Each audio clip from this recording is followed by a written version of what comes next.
Islamic Technology with Habibullah Khan Panda. Please subscribe this channel. السلام علیکم ورحمۃ اللہ وبرکاتہ۔ امید ہے کہ تمام احباب خیر و عافیت سے ہوں گے۔ مسنون جنازہ اپلیکیشن اس وقت ہمارے سامنے موجود ہے۔ اس اپلیکیشن کے بارے میں انشاءاللہ ہم سیکھنے کا آغاز کرتے ہیں۔ آپ دیکھ رہے ہیں یہ مختلف عنوان سامنے موجود ہیں۔ تو پہلا عنوان ہے بیماری۔ بیماری کے اوپر اب ہم کلک کرتے ہیں تو یہ اس طرح مسنون جنازہ اپلیکیشن کا لوگو آپ کے سامنے آ گیا۔ اب ہم اوپر کریں گے تو یہ نیچے مختلف عناوین موجود ہیں۔ پہلا عنوان بیماری گناہوں کا کفارہ، دوسرا عنوان حالات مرض میں کرنے کے کام، تیسرا عنوان مال کی وصیت کرنے کی مندرجہ ذیل شرائط ہیں، چوتھا اور آخری عنوان عیادت کی اہمیت۔ اب ہم اس کا مطالعہ کیسے کریں گے؟ تو ہم پہلے عنوان کے اوپر کلک کرتے ہیں، بیماری گناہوں کا کفارہ۔ یہاں ہم نے کلک کیا تو یہ دیکھ لیں، یہ آپ کے سامنے اسکرین کے اوپر اللہ کے رسول علیہ السلام کی احادیث آ چکی ہیں۔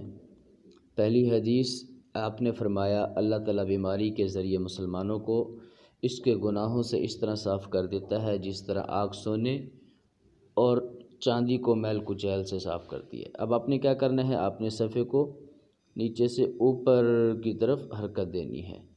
اب ہم اوپر کرتے ہیں تو یہ دیکھیں، یہ ابو داؤد کی روایت ہے، پھر نیچے اگلی حدیث آ گئی، اس کے بعد مزید حدیث آ گئی۔ تو اس طرح آپ اس پورے مضمون کا مطالعہ کر سکتے ہیں جو کہ بیماری گناہوں کا کفارہ کے عنوان سے معنون ہے۔ اس کے بعد ہم دوسرے مضمون میں جائیں گے، یہاں بیک کے اوپر کلک کریں گے، یہاں کلک کیا، اس کے بعد حالات مرض میں کرنے کے کام، اس کے اوپر کلک کرتے ہیں تو اسے بھی اسی طرح ہم مطالعہ کرتے چلے جائیں گے اور اوپر کرتے چلے جائیں گے۔ تو اس عنوان پر ایک ہی صفحہ ہے، یہ آپ دیکھ لیں نیچے یہ ایک صفحہ شو ہو رہا ہے، تو اس میں ایک ہی صفحہ ہے، ایک سے زیادہ صفحے نہیں ہیں۔ پھر ہم بیک کے اوپر کلک کریں گے، مال کی وصیت کرنے کی مندرجہ ذیل شرائط ہیں، تو اس پہ آپ دیکھیں یہ اس عنوان پر یہ 3 صفحات ہیں، یہ آپ دیکھ لیں 1/3۔ اچھا، مال کی وصیت کرنے کی مندرجہ ذیل شرائط، یعنی جب مردہ فوت ہوتا ہے تو اگر وہ مرنے سے پہلے اپنے مال کی وصیت کرنا چاہتا ہے، کسی کو دینا ہے، معاملات ہیں، یا اپنی موت سے پہلے وہ کسی کو مال کا کچھ حصہ دے کر جانا چاہتا ہے جو اس کے ورثاء میں شامل نہیں ہیں، تو اس حوالے سے جو احکامات ہیں ان کا ہم مطالعہ اس طرح کریں گے۔ جب ایک صفحہ مکمل ہو جائے گا اس کے بعد ہم نیکسٹ کے اوپر کلک کر دیں گے تو دوسرا صفحہ آ جائے گا، اس طرح ہم اس کا مطالعہ کریں گے، پھر نیکسٹ کے اوپر کلک کریں گے، تیسرا صفحہ آ جائے گا، اس کا مطالعہ کریں گے۔ تو اس طرح اس عنوان کا مطالعہ کریں گے، پھر ہم اوپر بیک کے اوپر کلک کریں گے، واپس آئیں گے۔ اس کے بعد عیادت کی اہمیت یہ عنوان ہے، تو اس میں دیکھیں 4 صفحات ہیں۔ پہلے صفحے پر عیادت کی فضیلت ہے، یہ اس حوالے سے احادیث ہیں۔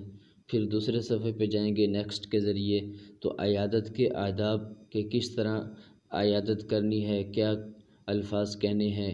اس کے بعد مریض کو دم کرنے کا طریقہ کیا ہے، تو دم کے حوالے سے یہ مختصر اور کچھ دعائیں انہوں نے دی ہیں، اور مختصر مگر بہت ہی اچھی۔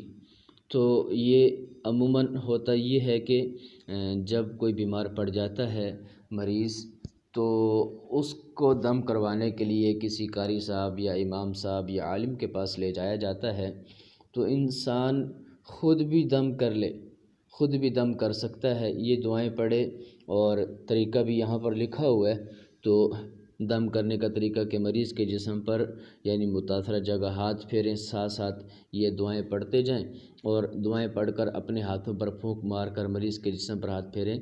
تو مراد وہی ہے کہ آپ مریض کے جسم پر تھتکار دیں اور پھونک مارتے جائیں، پانی کے اندر پھونک نہیں مارنی، تھتکارنا ہے۔ مریض کے جسم پر آپ پھونک مار سکتے ہیں، تھتکار سکتے ہیں، اور جہاں پر درد ہے وہاں پر آپ ہاتھ رکھ لیں۔